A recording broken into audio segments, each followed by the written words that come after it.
of firsts on Guam.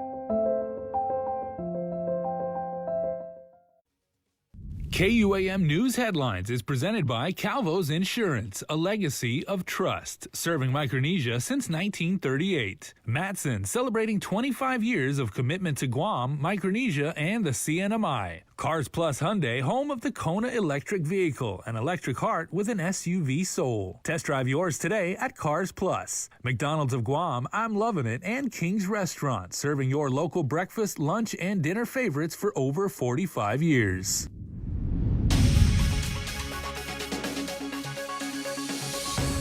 Ahead on Primetime, Congressman Michael Nicholas wants the Federal Trade Commission to look into long-standing gas price volatility for Guam. Plus, lawmakers get a debriefing from the Guam Department of Labor regarding the PUA program. And our Tomas Manglotnya, in his ongoing series Behind the Frontline, speaks with one of the hospitalists at the Guam Memorial Hospital.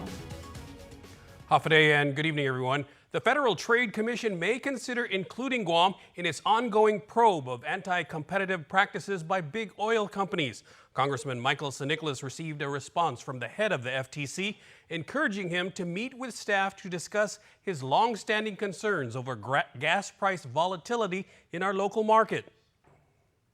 In a news release, Nicholas said he will be working with the FTC so that, quote, Guam gas price activity will finally be evaluated federally. He has asked Federal Trade Commission Chair Lena Khan to include Guam in its current efforts to police, quote, unlawful business conduct in oil and gas markets. White House Press Secretary Jen Psaki noted in her daily briefing Tuesday that the Biden administration wants to crack down on practices that may harm consumers at the gas pump, even as far as, quote, unlawful mergers in the oil and gas industry. Back in August, NEC Director Brian Deese also sent a letter to the FTC Director Lena Khan asking the FTC to use all of its available tools to monitor the gasoline market and take action as needed. She responded to that and said she would look into it. So we are going to continue to use every tool at our disposal, even as we're not a member of OPEC, to ensure we can keep gas prices down for the American public. In her response to National Economic Council Director Neese, Khan wrote that the FTC is taking 3 specific actions.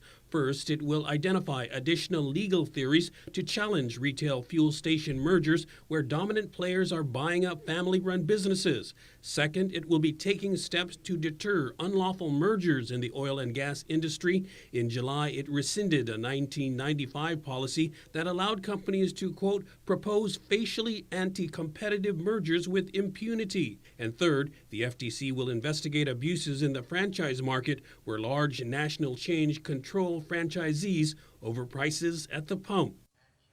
Nicholas says he will keep the community informed as new information becomes available. The Pandemic Unemployment Assistance Program that poured hundreds of millions of dollars into the economy has ended. Senators received a detailed debriefing during a virtual informational hearing today. Labor Director David De La Sola says PUA claimants can still file claims online for outstanding unpaid weeks until October 27th. To assure the public that those who have issues, those who have problems, those who have appeals or who need adjudication, that we will get to every single one of you and we will correct, fix, and get you paid. As of September, more than $800 million in PUA has been paid out. The last day for claimants to clear overpayment is March 31st of next year. Meanwhile, GDOL has shifted focus and has partnered with the Guam Community College on workforce development. De La Sola says they have a number of different programs and resources and want to do more outreach and become more engaged. Volunteer some of our case managers to go out and help you, assist you in doing your job fairs. Assist the applicants who are coming in, fill out those applications and put in better applications, and assist you with whatever way we can. Also in the next few weeks, GDOL will be relocating the American Job Center from Anigua to its main office at the GCIC building in Hagåtña. And 4 more COVID-related fatalities to report. The Joint Information Center reported that 3 of the deaths occurred between September 17th and October 3rd. One occurred in October of last year and was just recently reclassified. 2 of the patients were unvaccinated, 1 was vaccinated, and 1 unknown. All had underlying health conditions. To date, there have been 208 COVID-related deaths. And mayors are seeking public health assistance in administering COVID-19 booster shots within the villages. During their monthly council meeting today, mayors were asked to identify sites in their communities. DPHSS Surveillance and Epidemiology Administrator Annette Uggan. Yes, we are focusing on the booster dose, but we also want to make the vaccine available to our Manampu who maybe never had the vaccine yet, or maybe they're due for their second dose. So again, it is something that's priority is the booster. We're focusing on that, but we also want to make available to any Manampu who still need their vaccination. Public health would also need help with traffic control and logistics. The booster shots are currently available for those 65 years and older at 2 locations, the Micronesia Mall and the UOG Calvo Fieldhouse. In part 5 of our continuing series, KUAM Behind the Front Line, Tomas Manglonia goes behind the scenes at the Guam Memorial Hospital. He joins us now in studio. Tomas? In part 5 of the Behind the Frontline series, we speak with a doctor at the Guam Memorial Hospital who shares the most common questions he gets from COVID-19 patients. I think, in terms of the burnout, in terms of the staffing, I know that it's been a challenge, particularly on the nurses' side. In his 5th year serving at the Guam Memorial Hospital, Dr. C has seen the great lengths frontliners go to. Unfortunately, the COVID patients require more time and more resources. Dr. Jolene Uggan says they'll continue to hold the line. GMH has done everything that it has been able to do since the onset in March 2020. And Dr. C treated one of the very first COVID-19 patients on Guam, recalling the panic and anxiety. Today, he says there are 2 questions unvaccinated patients ask him the most. The first question is I'm going to be asked is, when can I get the vaccine? And the answer is unfortunately not today. The second question is, when can I eat? And I wish I wouldn't have to hear this question. I wish everybody would be vaccinated, and I wish the 3rd wave could be smaller than it is. Those wishes turning into hope, even amid some frustration. I was frustrated, and you ask me, why were you frustrated? You look like a nice person. I was frustrated because, if we all would be vaccinated, this 3rd wave most likely wouldn't happen as much as it happened. And that's why I was frustrated. The medical part, the burnout, that's manageable, that's a part of the job. But, if you have something that you can prevent it and you didn't, that's where the frustration. We thank everyone at the Guam Memorial Hospital for their time and sharing their story. We'll have more throughout this week. Back to you, Nestor. Thanks, Tomas. We look forward to the rest of the in-depth series this week. And to check out his previous reports, head over to youtube.com/KUAM News.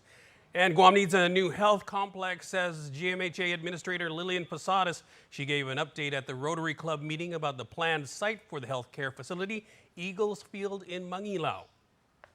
The military have given their commitment to the governor, to the government of Guam, that they will give the governor and the government of Guam the license to use that land specifically for the purpose of building the new hospital and to have a medical campus. So they are, and I am informed that by December, the military will hand over to the governor the license to use that property. The legislature passed a bill Monday to set aside $35 million a year to pay for the health center complex. The estimated cost for GMH alone is around $800 million. And once again, we invite you to voice your view on our social media with our daily question.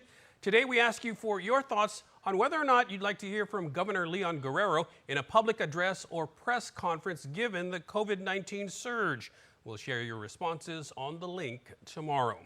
And in our continuing series, Holding the Line, we take you inside the Department of Youth Affairs to see how they're faring amidst the COVID surge. Here's Daniel Perez with more.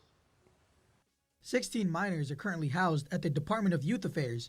With the recent COVID surge, Officer Frank Rivera and social worker Ashley Bato described the safety measures they have in place at the Mangilao facility to ensure clients remain COVID-free. We prep our quarantine unit. We have a certain cell to keep them quarantined from the other clients. We keep the rest of our other clients safe. We have a on-duty nurse that comes and checks on our clients after our quarantine process. But like many agencies, right, we're learning to adapt and adjust to the changes, following the mandates, but still trying to provide quality service to the families, the youth that come through our doors. The clients that enter DYA receive more guidance and understanding than they would at a regular school.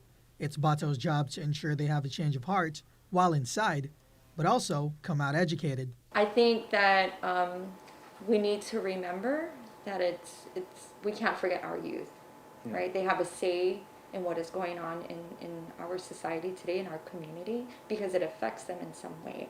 And so we need to start moving in that direction where we're getting them involved. There's a lot of uncertainty, not just for us, but imagine the kids, imagine the youth, that they don't understand, they're not fully grasping the reality of this pandemic and how it's going to affect them in the future. So we need to start having that dialogue with them. And maybe we could learn from them too what we can do to better our situation, right, to move forward in the future. Though DYA staff face danger, especially as the island experiences its third surge of COVID, it hasn't stopped them from doing their duties and looking after each other. We have a good knit unit here. We check on each other. It's like a buddy check. Hey, you all right? How's the kids holding up? How's your family doing? They do ask. So emotionally, it's pretty. I'm lucky, I guess. Emotionally, I got a good home, a good environment, a good workplace. Due to the commitment of the frontliners like Rivera and Bato, the kids are monitored every day for any signs of illness. We worked with public health to ensure that the clients were being assessed and they were getting the services that they need, their medical services that they needed while they were here. We did work with families too, their parents, also helping with tutoring services because they were given hard copies and nobody at the time was doing face-to-face instruction. So who's teaching our students here? It was the social workers, it was the officers. Bato and Rivera go above and beyond to care for the minors at DYA. They are there to ensure that they learn from their mistakes and lead them back down the right path and a brighter future. Daniel Perez reporting for Guam's News Network. And before we go to break, we have a message from our Managing Director for News and Local Productions. Here's Sabrina Salas Matanani. Hafa everyone. I wanted to take this moment to address what happened last night on our newscast, specifically a news report featuring DRT Director Daphne Mansipit Shimazu. In the report, there was an inadvertent graphic referring to the director in derogatory terms. The graphic was not a reflection of an editorial position, but a careless error and lapse in judgment by a member of our production staff, which we have dealt with internally. As Managing Director of KUAM News and Local Productions, I sincerely apologize to you, Daphne, and your family for this gross error. We at KUAM News hold you in high esteem and consider you as one of this administration's best directors. I apologize for this error in judgment by one of our employees and any embarrassment it may have caused to you and your family. And to all of our viewers and listeners, I'm truly sorry.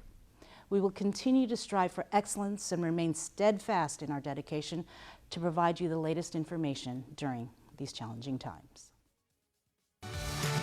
Get up-to-the-minute news, plus access to alerts, streaming radio, promotions, and more on your mobile device by downloading the KUAM News mobile app, available at the App Store now.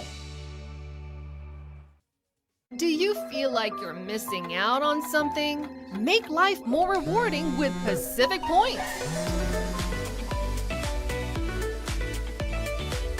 Earn and redeem points for bill rebates and free load at IT&E, discounts on fuel at Shell, vouchers at Foodies, and United Mileage Plus miles. You can even pay with Pacific Points at IT&E, Shell, and Foodies. Pacific Points. Do more, get more. Don't need a work break, keep the smile on your face. The moments you can't replace, and I'll be around. Whoa, you can count on me. You can count on me for life. Wherever life takes you, We're always here for you. Calvo's Insurance. Count on us for life. The new crispy chicken sandwich taco from Taco Bell. Is it a sandwich or a taco? Which side are you on? Try it only at Taco Bell. 100% truck, 100% Jeep. Experience next-level off-roading on your new Jeep Gladiator, the most capable off-road midsize pickup truck crafted for adventure, equipped with best-in-class towing capacity, legendary 4x4 Jeep capability, and backed by Guam's only lifetime powertrain warranty. Drive home in a 2021 Jeep Gladiator today, starting as low as $315 per paycheck during Jeep Adventure Days. Visit CarsPlusGuam.com to get pre-approved online today. Terms and conditions apply. Cars Plus, driven by you.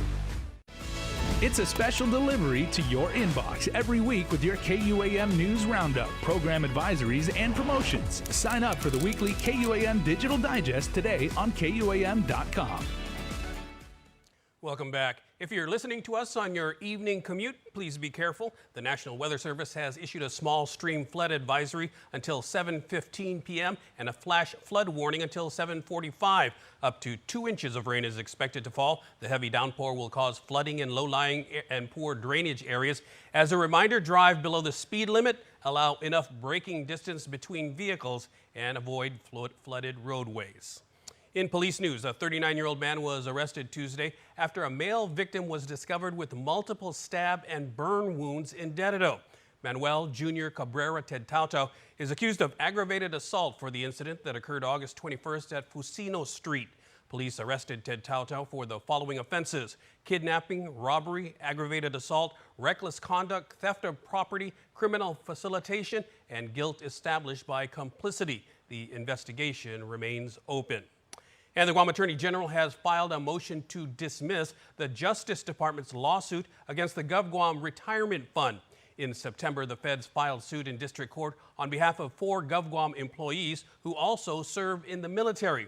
They allege that while on active duty, GovGuam violated the Uniformed Services Employment and Reemployment Rights Act, or USERRA, by not crediting their service towards retirement.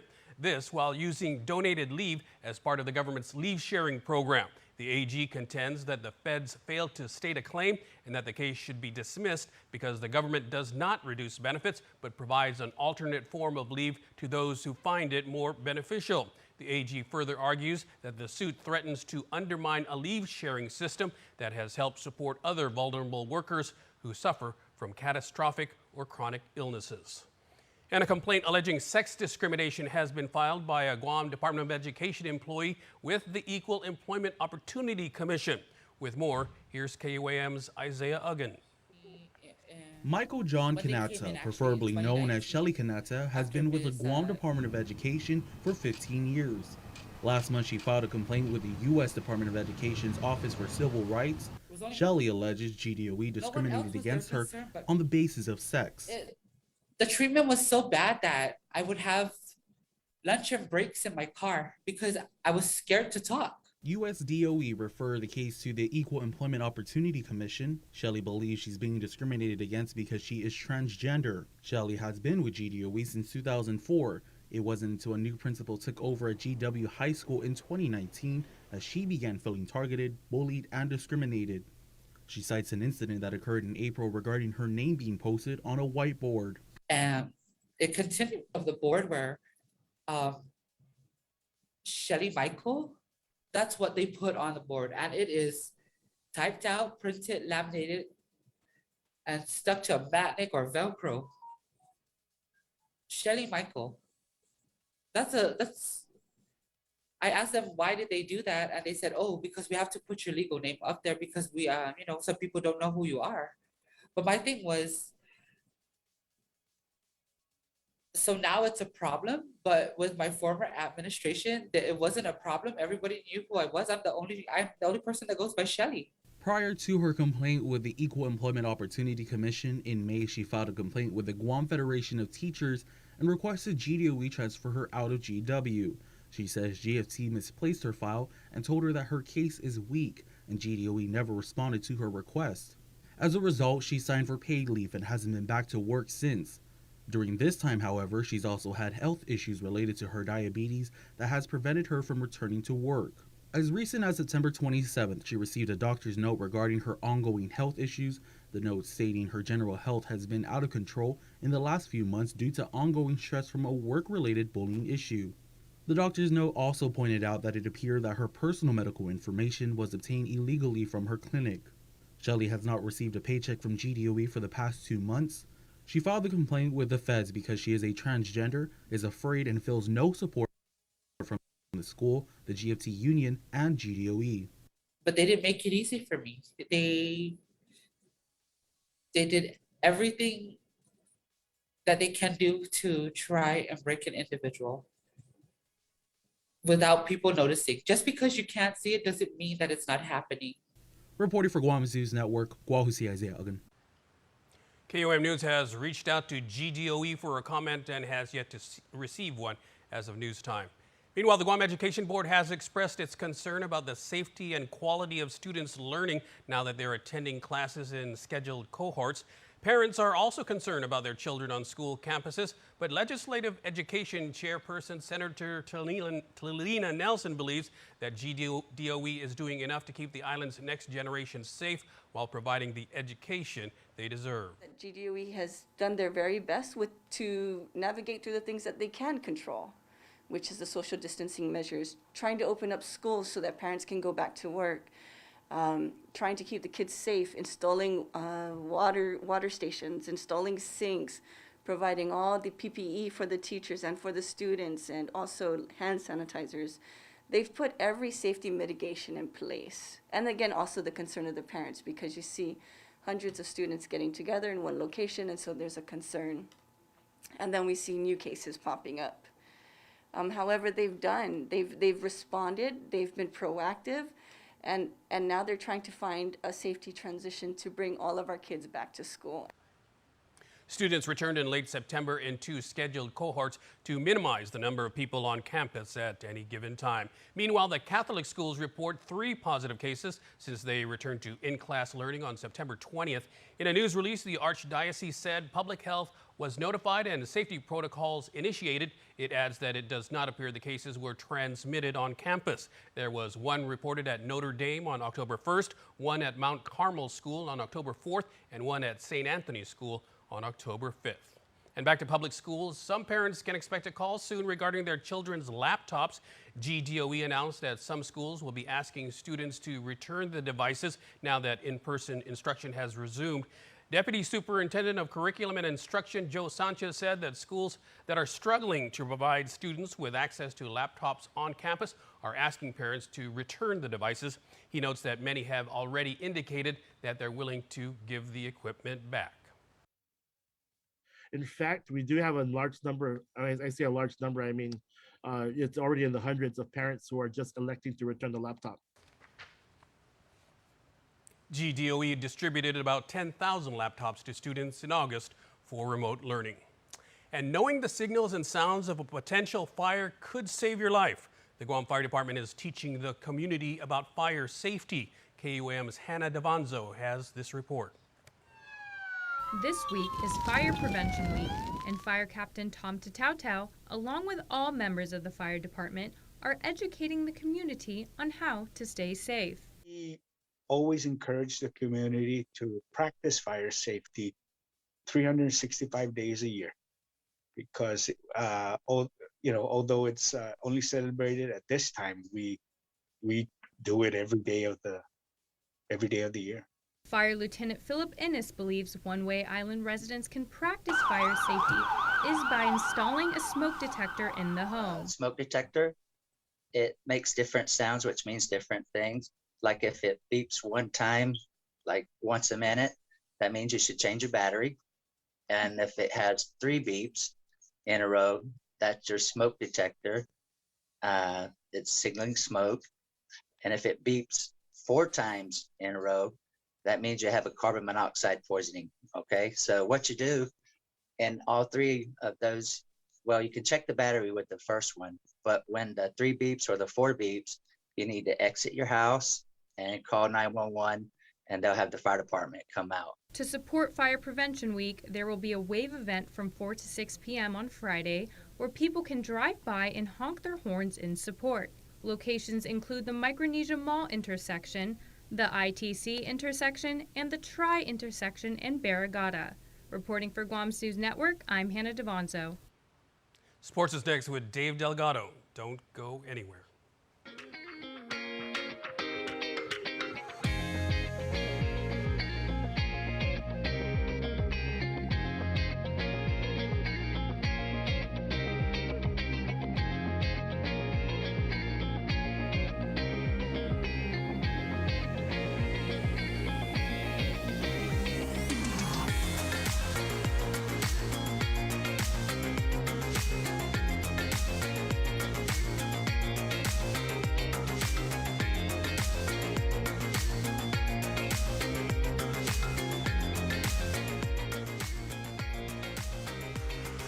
Your community calendar is brought to you by Taco Bell. Whether it's your first meal or your fourth meal, we've got you covered. Taco Bell. Live Más. When making the new Kentucky Fried Chicken sandwich, people asked how I felt about burger places selling fried chicken. I'd say that's none of my business. Just like making fried chicken is none of theirs. Get the new Kentucky Fried Chicken sandwich. It's finger-licking good. Half a day. As we look ahead to a brighter tomorrow, Matson's commitment to Guam and Micronesia remains stronger than ever. While the world around us is ever-changing, what remains unchanged is our commitment to you, our customers, and the island communities we serve. Shipping is what we do best, and serving our community is at the heart of everything we do. But we don't do it alone. This is why we support organizations that make caring for the people and the environment a top priority. We know that many count on Matson's lifeline services in the Pacific. And that's why we continue to work hard to ensure that our shipments remain on time all the time. Matson recently added another Aloha-class vessel to our schedule. We now have 2 of Matson's largest and fastest ships serving Guam from the U.S. West Coast and Hawaii. With our new state-of-the-art vessels, we stand ready to support the region's economic recovery. Thank you for the privilege of serving you for the last 25 years. And you can count on Matson to be here for the next 25 years and beyond.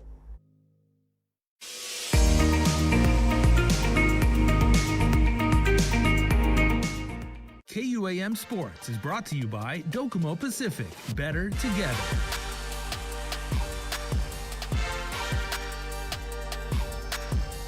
The IIAAG kicked off high school sports on island with girls indoor volleyball at the St. John's Gym. The Knights hosted the Guam High Panthers. Last night's game was played without spectators. In the JV match, it was the home team winning in 3 sets, 25-18, 15-25, 25-11. In the varsity game, St. John's hit the court with 3 returning starters on the roster, while the Panthers also suited up 3 returning starters heading into this year's season. The game started with back-to-back serving errors by both teams.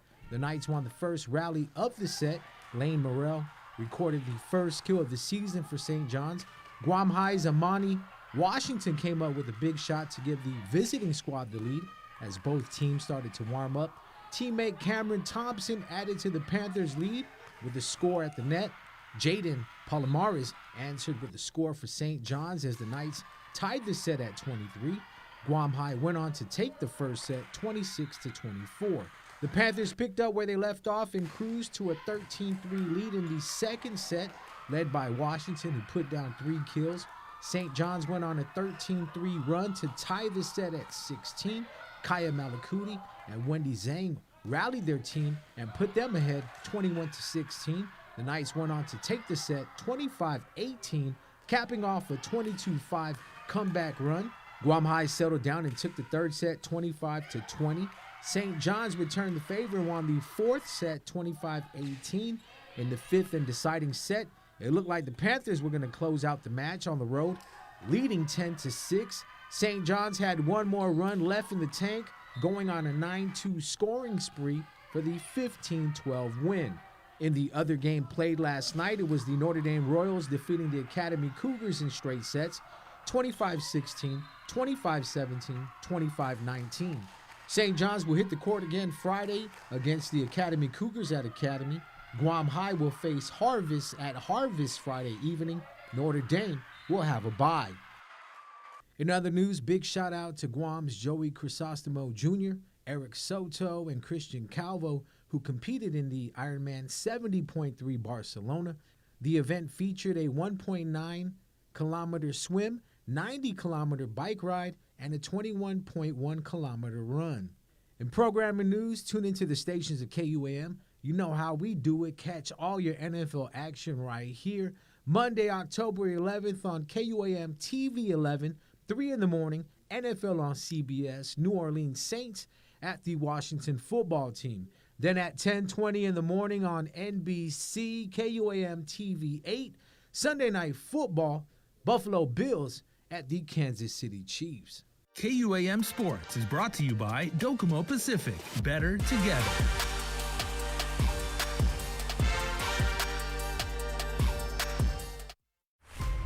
Building on the past, we at Docomo Pacific Business believe in helping businesses move forward and together, changing the way we get things done to make you and your company reach your highest potential. Trust in our commitment to bring you the best solutions for all your business goals. We are Docomo Pacific Business. Let's work better together.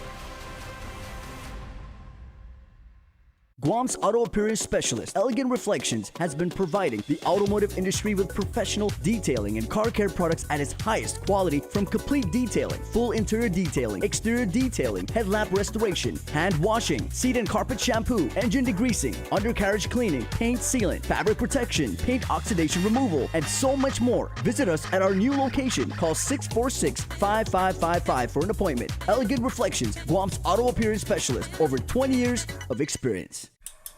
像一场梦境，让我惊喜不已，直到你有感觉，眼睛满溢深情。This magic moment, so different and so new, till the end of time. New crispy almond chicken breast for a limited time, only at Panda Express. And before we close out the news tonight, here's our latest round of birthday shout-outs from the Cold Stone Creamery Birthday Club. Happy birthday! There you go to Jacob Jose Manas, who celebrates birthday number 9 today.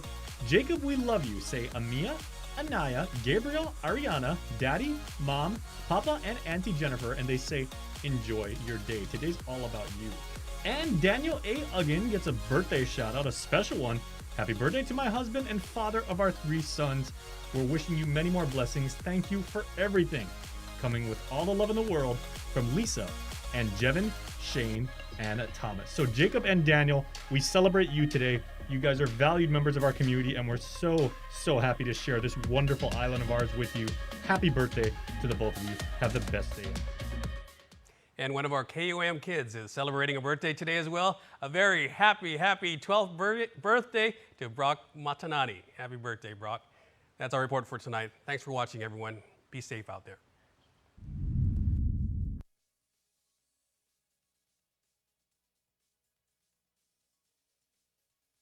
In Full Zoom is presented by Calvo Enterprises, Inc. and IT&E. Good everyone, and welcome to another edition of In Full Zoom. I'm Nestor Lecanto, and this week we're going to talk about some exciting news from the USO. And here to talk